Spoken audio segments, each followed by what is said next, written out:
आज श्रीमद् भागवत गीता प्रकाश पुंज का 12वां भाग है।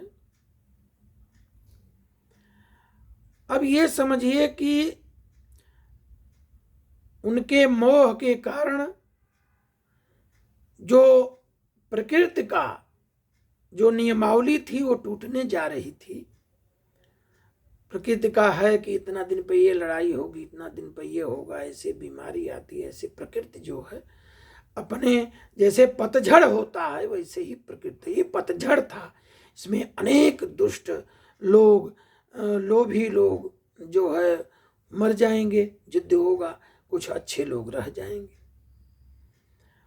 तो उन्होंने भगवान कृष्ण ने बहुत समझाया, तो मोह तो इनका टूटा तो नहीं अभी, लेकिन इस स्थिति पर आ गए कि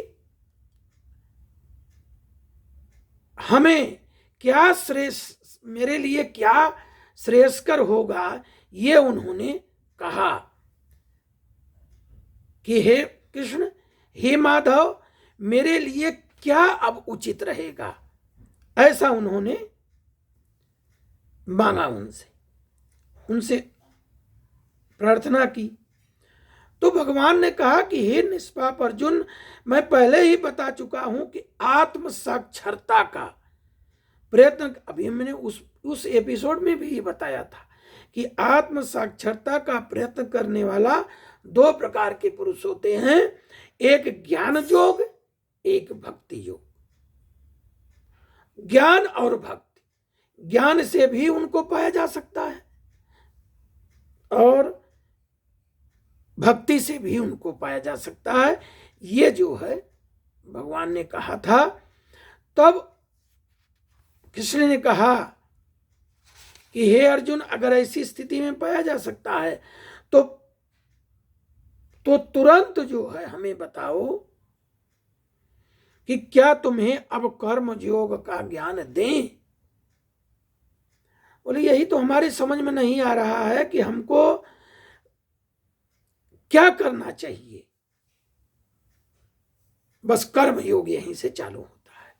प्रत्येक, कहा गया कि प्रत्येक व्यक्ति को प्रकृति से अर्जित गुणों के अनुसार विवश होकर कर्म करना पड़ता है।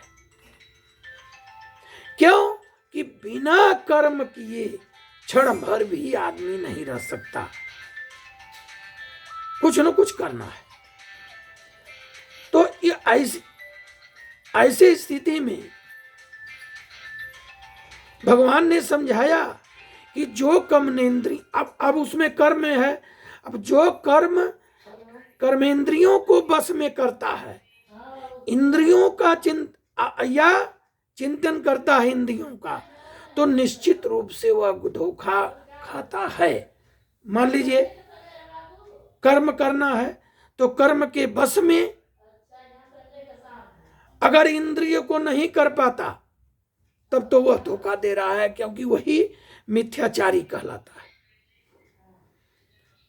दूसरी ओर यदि कोई निष्ठावान व्यक्ति अपने मन के द्वारा कर्मेंद्रियों को बस में करने का प्रयत्न करता है, अब बिना किसी आसक्ति कर्मयोग प्रारंभ करता है, तो वह उत्कृष्ट है।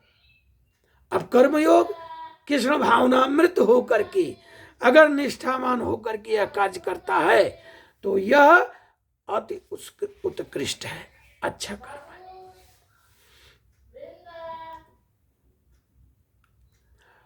तो इसलिए उन्होंने कहा कि नेतम कुरु कर्मस्त्वं कर्म जायो या कर्मणः शरीर यात्रापि च तेन प्रसिद्ध भेद कर्मणः।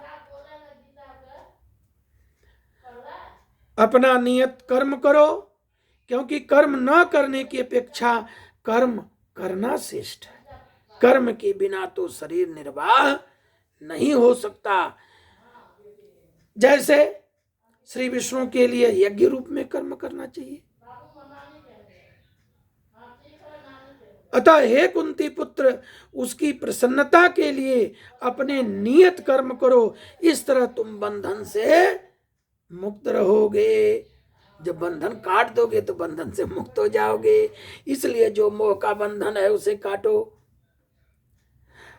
स यज्ञा प्रज्ञा प्रजा सृष्टा पुरोवाच प्रजापति अनेन प्रश्विष्यवे स ओ स्वतिष्ठ काम धोख।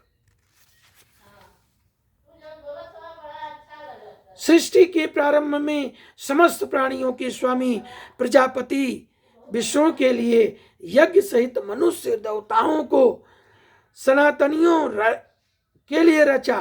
उनसे कहा कि तुम इस यज्ञ से सुखी रहो, क्योंकि इसके करने से तुम्हें सुख पूर्वक मुक्ति प्राप्त होगी, ऐसी समस्त वांछाएं वस्तु प्राप्त हो सकेंगी।